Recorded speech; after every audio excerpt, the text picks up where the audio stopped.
Malawi Camera. Maripoti akuti Agape Khombe akuti mkuluyu wapezeka after anapangidwa kidnapped pa Waka. Ndiye I think imodzi mwa agulu lake ndamene akupereka uthengawu, ndiye tingomumvera kuti uthenga wake akuti chotani. Malawi Camera.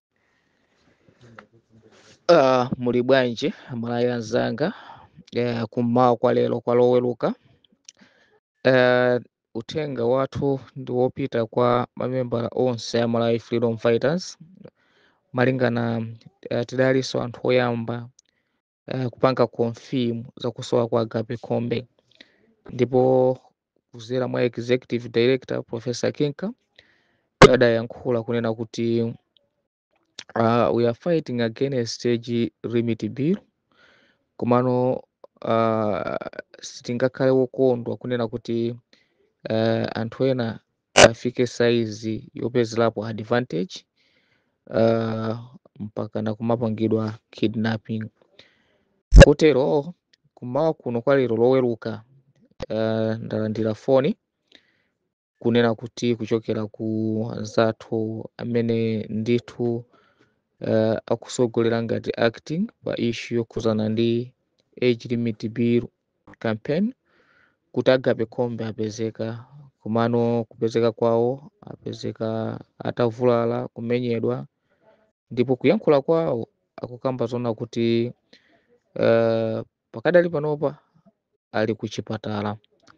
Komabe ngati ama Freedom Fighters tapemphanso azinzathu kunena kuti pa nthawi imene iwo akupita makamaka kukaona Agape Khombe atipasenso ripoti kuti tidziwe chipatala chimene Agape Khombe agonekedwa, ngakhalenso kuti ngati timu yathu itenso kuwayendera mwapaderadera.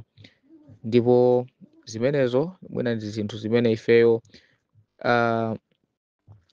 talandira kummawa kuno. Ndiye timafuna tiziwise mamembala onse a Freedom Fighters za uthengawu, kutengera kuti ifenso ndi amene tinali woyambirira kudziwisa kunena kuti mkatikati mokokanakokana Agape Khombe wasowa.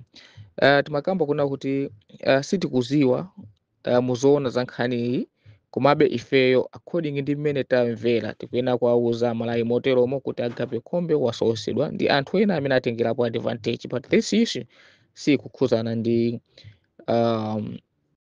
our stand for the pushing and making coalitions against with this bill. Komanso pano timafunanso tipange announce kunena kuti Agape wapezeka according ndi report imene talandira, ndipo tiwapempha kuti tidziwisidwe mwachangu chipatala chimene Agape wagonekedwa, potengera kunena kuti akuti Agape wavulazidwa koopsa moti tikukamba pano ali kuchipatala. Ndiye and I think kunena kuti Agape ndi mwana wathunso, ubale wathu wabwino, komanso ndi mwana wa MFF, sitingakhale tili wokhuzidwa kwambiri maka pa report imene talandirali, komabe zambiri sitingayankhule kudikira mpaka na titalandira information yoyenerera makoma nonse kummawa kuno pano pa Malawi Freedom Fighter. Ndiye information yonse ikabwera tikufotokozerani mmene Agape alili ndi china chilichonse chimene Agape chinamuchitikira, ndipo ndi situation imene Agape akudusamo pakadali pano. Mwakoma nonse mamembala ma Freedom Fighters, zikomo kwambiri kummawa kuno. Malawi Camera.